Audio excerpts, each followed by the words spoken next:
Hey everybody, thanks for tuning in. The next 10 minutes are inspired by a student and my own pathetic teenage years. I hope you enjoy it. Welcome to the engine.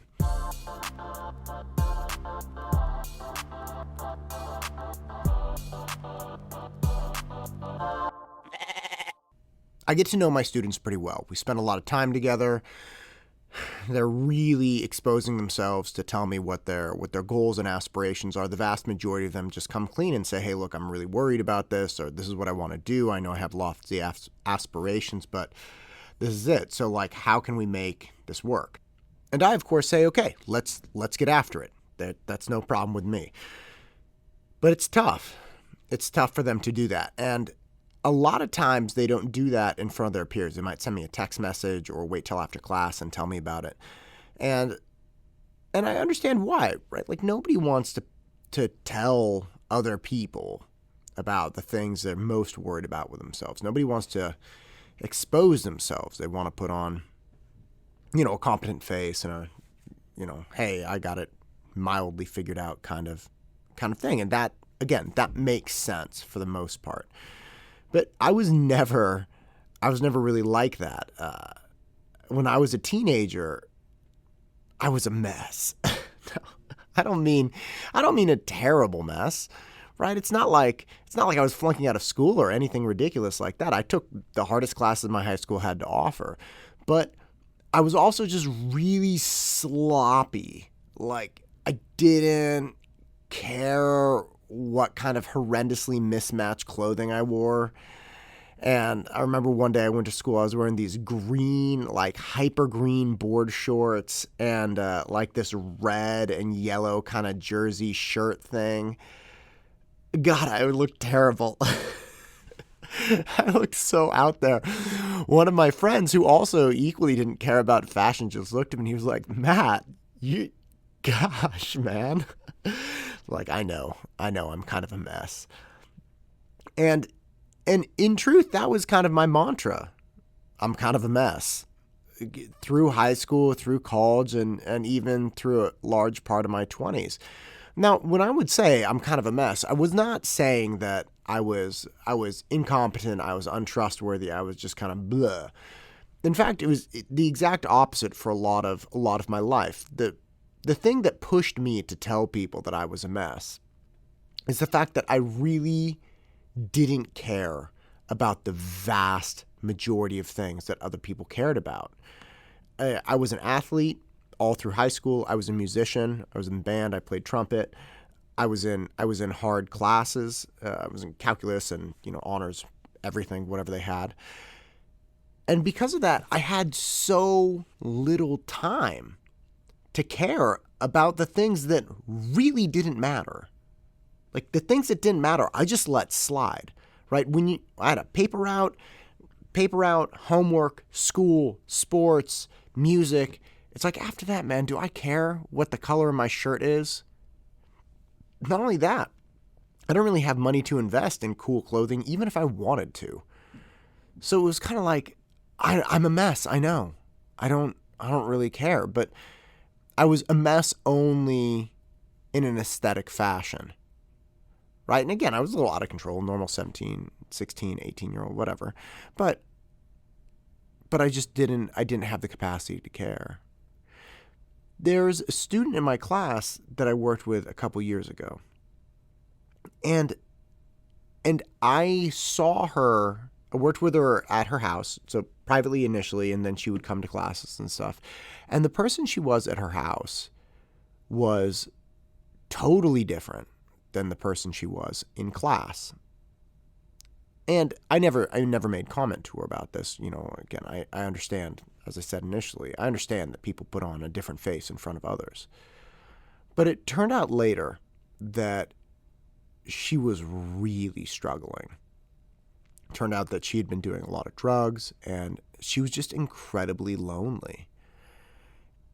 In front of other people, she would put on this, kind of perfect face, or at least a not offendable face. She would not present anything that other people could look at or take and run with and criticize. And because of that, it ended up that she ultimately just wasn't thriving. This environment. And now I've always kind of inherently known there was something wrong with that. In my high school years, I would look at girls in particular, girls that, had everything done perfectly, like hair and makeup and clothing and everything. And I just knew that, obviously, exact opposite of me. I'm just a mess, obviously. But I knew there was something deeper and weirder about that. And I recently listened to this famous psychologist talk about vulnerability and exposing yourself. And it turns out that when people are willing to expose themselves, expose their vulnerabilities, expose their flaws to other people, it opens the door and generally leads to a much more intimate connection with somebody. And you see this portrayed in media and theater and film all the time. Somebody finally confides in someone else, like, I'm really struggling. And the other person kind of snaps to. They're like, oh my gosh, let me help you. Like, I had no idea. And then, of course, you see the opposite portrayed, where somebody's really struggling but won't tell anyone, and then nobody knows, and they don't have that connection, and they become, this kind of scarred, jaded, removed character. And I've been thinking about it a lot, thinking about my propensity to say, hey, I'm a mess. Because the one thing that I haven't really had in my life is loneliness. My parents got divorced when I was very young. I was at the beginning of elementary school, and I was kind of a mess then, obviously, like second grade. But I had a couple very close friends. Just a couple guys, Danny Willis, Jess Pomeroy, Mike Galande. Those were like my three really good friends. And then as I moved through, elementary, middle, and high school, again, still a mess. Still out there, still not perfect, not great clothes, a little wild, a little out of control. But I had really good friends. And the people that I know in my life now that say they never really had friends, or even the students I talk to that I end up connecting with, and they're like, look, I really don't like people, or I really don't have a lot of friends. They're generally people who feel this crushing burden to be perfect and not expose the messy nature of their lives. And it made so much sense when I listened to the psychologist say, hey, look, vulnerability, exposing vulnerability leads to connections with people. And I started thinking differently about my mantra. I started thinking differently about I'm a mess. And I started realizing that through all the things I've gone through in my life, that's probably the thing that saved me the most. Just admitting like, hey, I am a train wreck, but I'm trying. I'm trying to get it together. And I genuinely was all the time, like in high school, even when I was a mess, I was trying. I was doing a paper route. I was going to band. I was going to sports, and I was captain of these sports teams. And in spite of me saying, hey, I don't have this figured out, the people around me were like, yeah, but, we want you to be the captain of the team. I think it's really tough for some people, especially some younger people, to grapple with the idea of just saying, hey, you have criticisms of me. They're nothing compared to my own criticisms of me. I'm a mess.